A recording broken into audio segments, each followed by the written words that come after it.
Israel और Hamas के बीच जारी जंग थमती हुई नहीं दिख रही है। गाजा पट्टी के लोगों को नेतन्याहू के कहर का सामना करना पड़ रहा है।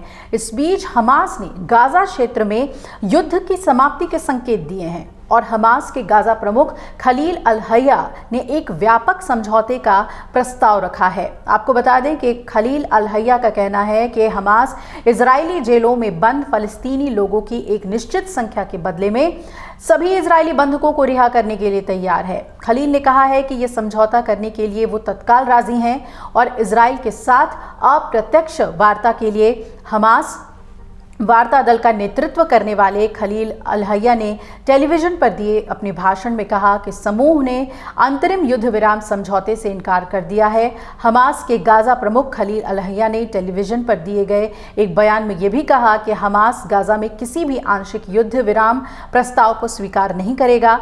ये उन्होंने कहा कि इजरायली पीएम नेतन्याहू आंशिक समझौते का प्रयोग अपने राजनीतिक एजेंडे को छिपाने के लिए करते हैं। हम इस नीति में भागीदार नहीं होंगे।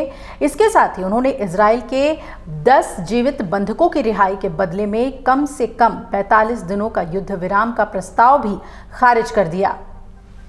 हमास के प्रमुख वार्ताकार खलील अल-हय्या ने कहा कि हमास गाजा क्षेत्र में पूरी तरीके से शांति और इजराइल के जेल में बंद फलस्तीनियों के बदले सभी बंधकों को रिहा करने का एक व्यापक प्रस्ताव चाहता है।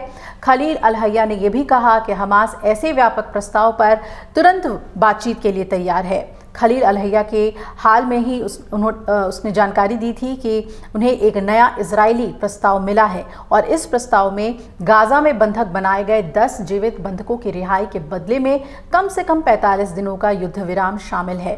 साथ ही इसमें इजरायली जेलों में 1231 फलस्तीनी कैदियों की रिहाई और क्षेत्र में मानवीय सहायता के लिए रास्ता देने का भी प्रावधान है।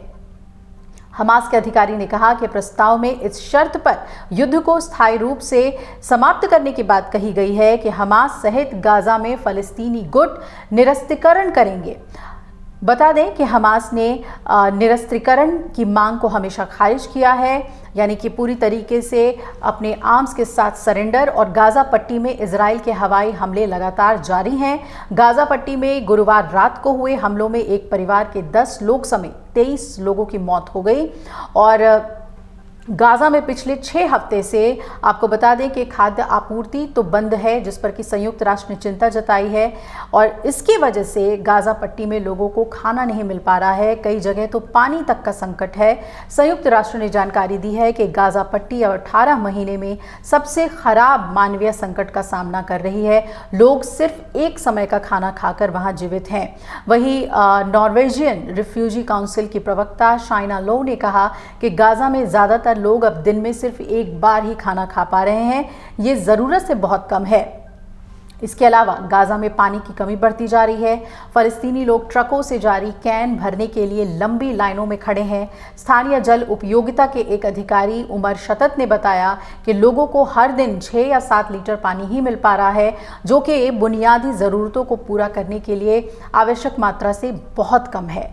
वहीं इजरायली रक्षा मंत्री काट्ज ने साफ कहा कि उनके देश में नीति साफ है कि वो हमास पर दबाव बनाने के लिए ये हमले कर रहे हैं और जब तक हमास बाकी बचे बंधकों को रिहा नहीं करता तब तक हमास पर हमले जारी रहेंगे। मानवीय सहायता को रोकना हमास के खिलाफ इस्तेमाल की जाने वाली दबाव रणनीति में से एक है।